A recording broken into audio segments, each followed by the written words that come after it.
Hey ladies, so today we are talking about motivation.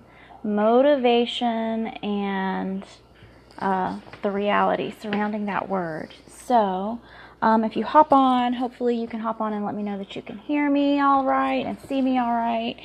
And we're going to hop into today's topic. So first of all, hey, I see some eyeballs. Let me know if you can hear me all right, and we'll get into our topic today about motivation. First of all, if this is the first time you're seeing me, I am Molly Howes. I am the founder of HowsYourHealth.com. I am a certified health coach and a grief mentor. And hey, can you hear me? Let me know if you can hear me. I appreciate you hanging out with me today. And, okay, so for those, one of these days, no, that's not true. I was about to say that one day I'll actually brush my hair before I go live and maybe, I don't know, put some effort in for you all, but you know me, I'm not going to do that. So anyway, so this group, this community that I have created is where I share what I have learned and what I have helped my clients with when it comes to taking care of yourself very, very well as a grieving woman. And so I invite you to watch my previous videos. There's several that are in this somewhere, wherever you're watching me from. You can access the previous videos that I have saved for you, and hopefully there'll be a subject that you are interested in and that it'll be helpful to you.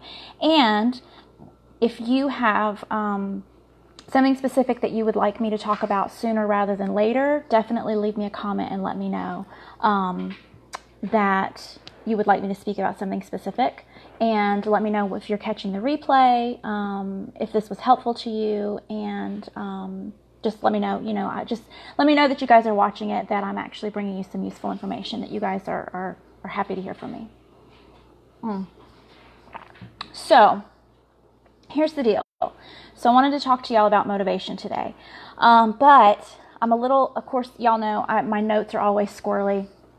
My mind is always squirrely, and that's fine. I just roll with it. If I was going to try to be perfect, I would never get anything done. Thanks, Amy. I appreciate that you telling me you can hear me. Good deal. Today's date snuck up on me. I am bad about paying attention to the date anyway. I'm bad about, I don't know, just not even remembering what day of the week it is, just because the way that our life rolls as homeschoolers and things like that, it tends to not be, I'm not always writing the date down 100 times a day like you do at a job or something like that. Anyway, I made the mistake, I don't know if you would call it a mistake, I made the mistake of clicking on the notification that I got about my memories from today, and without realizing it, can you just take them outside or go with them? Sorry, there's dogs wandering everywhere because, again, y'all know, dogs, cats, chickens, horses, you name it. I don't know, just y'all are walking around and distracting me. You probably just now heard the turkey. Anyway, okay. So today is actually the anniversary of the day that my dad died. And it was completely unexpected. And he was a healthy 65-year-old man, and it was only discovered that he had died because he didn't show up for church. We didn't have a great relationship. I know our relationship could have been worse than it was, based on, I know plenty of other people who have had far worse relationships with their dads, but for what it was not the relationship I desired. And when he died, I no longer had the opportunity then, in this lifetime, to heal that relationship. And of course, it's after someone dies that all of a sudden you find out all these things. What's that? It's like a soap opera. Like after somebody dies, you find out, oh, actually, this is what he felt for you. And actually, this is what happened. Why did no one tell me this whenever he was still alive, right? That being said, I know that y'all will understand me when I say that now that makes today kind of weird for me. And the other thing I want to say is the months following his death were very hard. I thought that was terrible. I thought that situation was bad enough. But then, it was several months later that my daughter died. And I'm going to be honest with y'all, because y'all know that I always am. At that point, it didn't matter that my dad died. At that point, I was no longer grieving him. I was no longer thinking about him at all. And I know that's still stuff that I still need to work through, because there are still relationship things there. And I desire to reconnect with him the way that I have been working to reconnect with my daughter. But what I want to say is, just like preparing for this video or preparing to do anything in my business or life or whatever, if I wait for things to be perfect, if I wait to be motivated, I'm not going to do it. I'm not going to do the work at all. So it's just messy, right? It's just messy, and it is what it is. And instead of me beating myself up over it, I acknowledge it and, move forward from there. So, basically that's all I wanted to share about that specifically, is that, a day like today, it pops up and it kind of sucker punched me because I wasn't looking for it. And so I want you guys to know that I'm not perfect by any stretch, and I'm still learning as I help you. And honestly, helping you heal definitely helps me heal as well. It's a relationship where, by holding hands and helping each other, we are able to heal, because we know that there's others on this path with us. If that makes sense.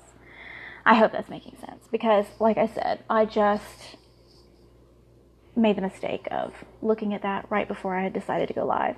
And thank you, Marvetta. I appreciate that.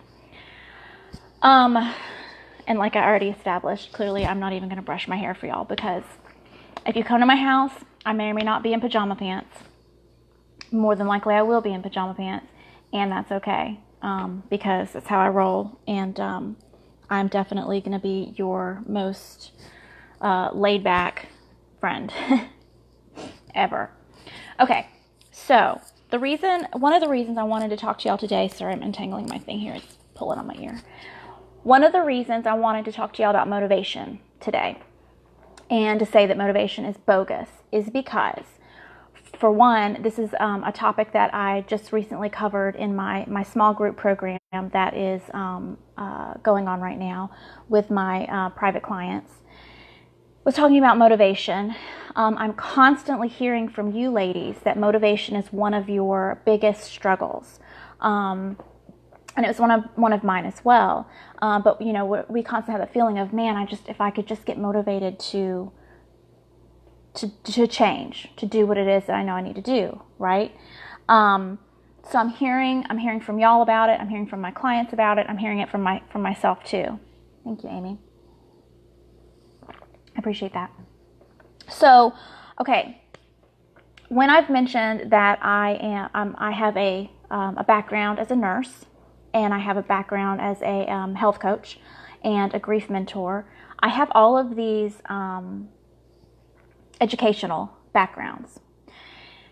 When it comes to these deeper topics, though, very often, more often than not, and even medical doctors will tell you, like, they get very few hours education on nutrition. They don't get trained on preventative methods. They just get trained on, here's the illness, here's the drug for it, It's not a matter of preventative or well-roundedness or holistic.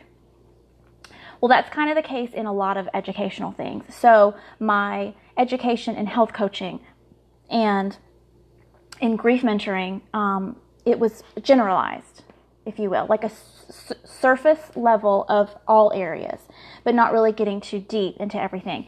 And in all honesty, you can't really teach on something that you haven't experienced yourself. It's very, you can say this is how something works or how it should work, but if you've never actually done the thing, you can't teach it from a place of understanding. Does that make sense? I hope it makes sense. Need more played back friends in my life. I'm not sure what you're saying, Amy. I need more played back. Oh, laid back. You know you got me, girl. You know I'm going to be the one that tells you you do not have to, like, shower every day because, like, I live in the woods. Nobody cares. Okay.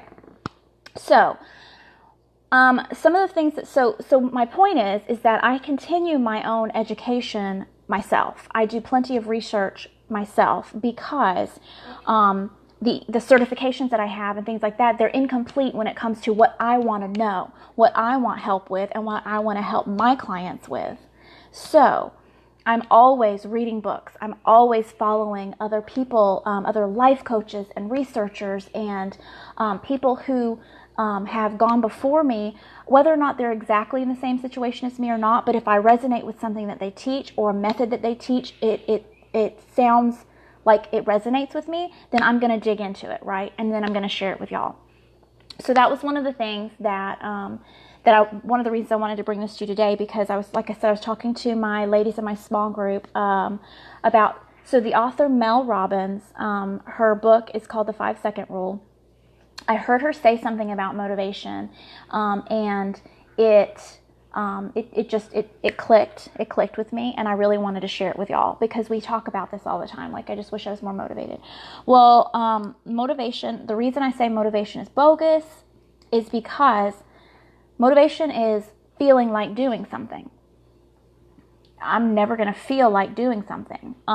Only if you, like, love to run and you love to work out and, like, you can't get out of bed fast enough to go work out, this message is not for you, okay? Because most of us don't feel like working out. We don't feel like making a salad. We'd rather eat a piece of cake. You know what I mean? Like, all of us, I say all of us. I don't want to offend anyone. If you're, like, totally motivated to do stuff, this message isn't for you. But this is for the rest of us who want to be motivated but don't understand, like, the connection there with how to get motivated. It's bogus. We're never going to feel like doing the things that we need to do. We're never going to feel like doing the hard things. So what can we do, right? The short and sweet message here is that it is a decision. It's making a decision. It's recognizing the goal that you have, the dream that you have, the path that you want.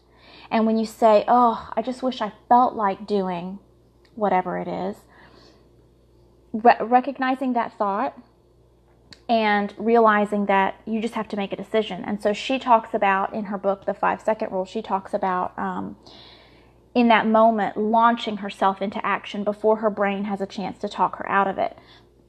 So this could be applied to any number of situations, right?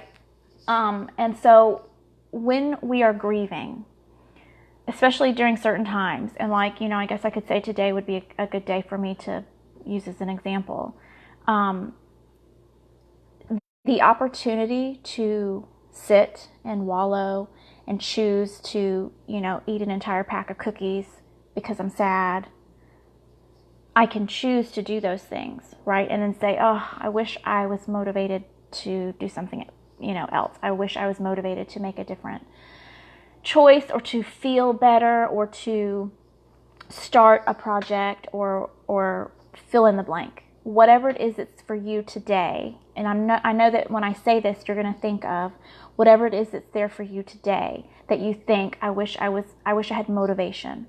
I wish I had motivation to get up earlier. I wish I had motivation to clean my house. You know, I wish I had motivation to stop yelling at my kids. Oh, I think it's raining. Oh, it's raining outside.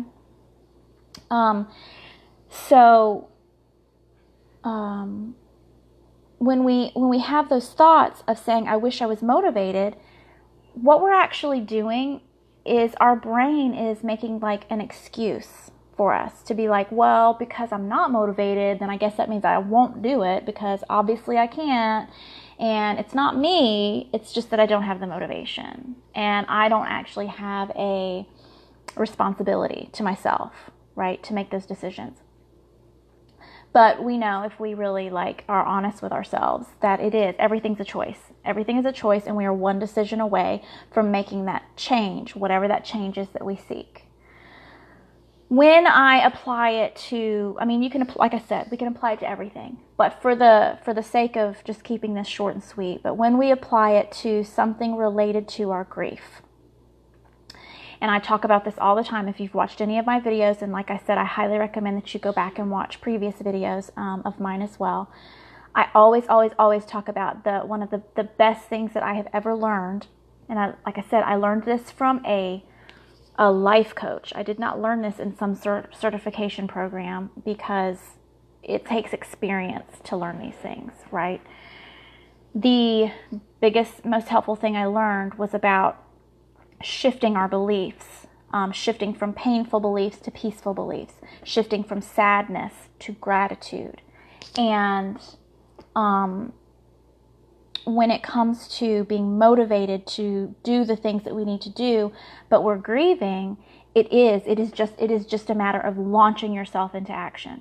So if you're like, you're going to bed at night and you're like, okay, tomorrow's the day. I'm going to wake up in the morning. I'm not going to hit the snooze button. I'm going to get up. I'm going to exercise. I'm going to cook my kids a healthy breakfast. Like, I'm going to do all these things. Well, first of all, that's like trying to eat the whole elephant, right? And so you're almost setting yourself up for failure, because you're going from 0 to 90, and like you've got a limited amount of energy and capacity, and yet you're going to try to do 1,000 things, right? Instead of just saying, okay, one thing. So I say baby steps all the time. Baby steps. Start with one habit, build that one habit, and then go from there. So you go to bed and you're like, okay, tomorrow's the day. I'm going to do whatever it is. Pick one thing. Pick one thing. And so you don't have to wait till tomorrow. You can start this right now. But whatever that one thing is, pick that one thing that you catch yourself. And you have to pay attention to your thoughts. And that's the thing. We generally are on autopilot all day long. Like, we just, we're going through the motions, and like, you're driving in the car and your thoughts just go. And that's a whole nother topic of reining in our thoughts and not letting our imagination run away with us, because I feel like we all now have this capacity, to let our thoughts get carried away with us of potentially more tragedy. What if one of my other children dies, and how that could happen? And on and on and on and on we could go, and we could live in this constant state of anticipation. So you can do this today, right now, or you can, as you're going through your day and you recognize something. So reining in your thoughts, paying attention to your thoughts, and realizing, okay, this is the one thing that I wanted to start doing differently. And every single day I'm like, man, okay, I'll start tomorrow. And then the next day, and the next day, and we never actually do it. We're not going to be motivated. Time doesn't just magically make you more motivated. The passage of time doesn't do anything except pass. Like, we've already, and there's a video I made recently about time doesn't heal. Time doesn't heal. Time is just time. It doesn't have the power to change anything. It doesn't have the power to make things better or to get you motivated to do the thing, right? But paying attention to whatever it is that you're wanting to work on, one thing, pick that one thing, what you want to work on. And you're going to have to do the work of figuring out what it is that you're trying to change, what it is you're trying to accomplish. So I can give you guys all of this like advice and stuff. Are you seriously clipping your nails right now? I don't know if you guys can hear that through my little microphone, but that's what we do. We just decide to clip our fingernails in the middle of Mom's video. That's how we roll. Right, exactly, Marvetta. And so it's very, very difficult for us to rein in those thoughts of fear, right? It's very difficult for us to have gratitude for the time that we have now, and to not live in that constant anticipation of what if something happens to my other children. It takes a lot of work. And so what I was going to say is I can give you guys like all of this bits of advice and these things, but the thing, it's easier for me when I'm working with someone one-on-one, where we can go through exactly what it is that you've got going on. so that you can, we can communicate clearly instead of it being me sitting here trying to teach y'all something and then you give me some comments here and there. So it's very difficult for me in this setting to be very specific with my tips, but I do want to just give y'all this information so that you can, get started. I absolutely 1000% recommend that if you're interested in working with me, that you comment or send me a message, or if I don't forget, I'll put my link to my calendar where we can set up a time to talk and see if we should work together.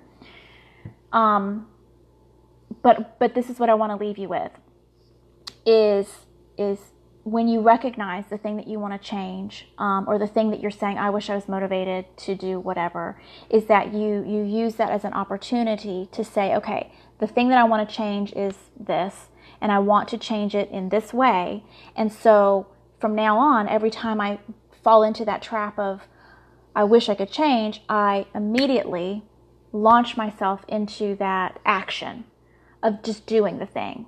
That's the only way to be motivated, is just to do the thing. The actions are what will bring the motivation. The habits of actions are what will bring the motivation. The results that you see after doing the thing over and over and over again, that's what brings the motivation. The motivation doesn't come first. It never will. That's just, I don't know, it's science. It's real. It's just not, it just doesn't happen that way. Our brains are not built to make us do things that are unfamiliar or if we're, something we've never done before. Our brains are there to protect us. And so things that we're anxious about and things that we have never done before and things that we hesitate on, our brain is like, clearly this isn't something she should do. So we're just going to remind her of all the reasons she should just stay where she is, and so it's going to go back into those old thought patterns. So I hope that was helpful. If you guys, if this resonates with you, I would love for you to comment and let me know that you got something out of my content, out of this video, like that it was useful, helpful, whatever. And let me know too what else you would like for me to speak on, if there's something that you would like to hear sooner rather than later. Check out my older videos. I didn't mean to clap. I'm sorry, that was probably really loud. Check out my older videos and let me know what you think about that too. And like I said, hit me up if you feel like this is something that you might want to work on together. I'm working on a project. I'm piecing it together. Y'all, technology is a challenge for me, but one I am willing to work on. I'm piecing together an idea, and whenever I get it sort of a little more, I guess, concrete, I'll mention it to y'all what I have in mind. But I'm thinking of an option. So some of you have been able to work with me one-on-one, and some of you have been working with me in a small group setting. I'm thinking of another option where it wouldn't be so much of us working together, but it would be more so smaller, like trainings and courses that you could do a little bit on your own, and then have me for maybe like once a month or something like that to touch base with on a much more affordable scale. And that's all I'm going to say about that right now, because I'm still working on it. So, but I am excited to share it with y'all. I think that it'll be amazing for a lot of you. Hopefully you'll be as excited as I am about it. And maybe in the next couple of days, I'll be able to sort of like give you an idea of what I have and maybe a time frame for when I'll be ready to share it. But in the meantime, don't let that stop you from reaching out if you feel like you might want to work together to get unstuck where you are in your grief right now. So, baby steps. Yes, that's awesome, Marvetta, definitely. Starting with the baby steps, one habit at a time. Try not to eat the whole elephant at once, and just know that, like, I'm here and these other ladies are here, and we are all on a similar path together. And so, like, having that encouragement of knowing that there's other women who want the best for us. I want the best for you, and I know that you can do it. You can feel better. You can work on your healing. We don't have to stay stuck. So That's fantastic. I'm super excited for you to start working on those habits. All right, ladies. I love y'all, and we will hopefully chat very, very soon. And like I said, anytime, let me know, questions, comments, whatever it is that you want to chat with me about. I'm here for you. And I hope y'all have a blessed, wonderful day. Love y'all.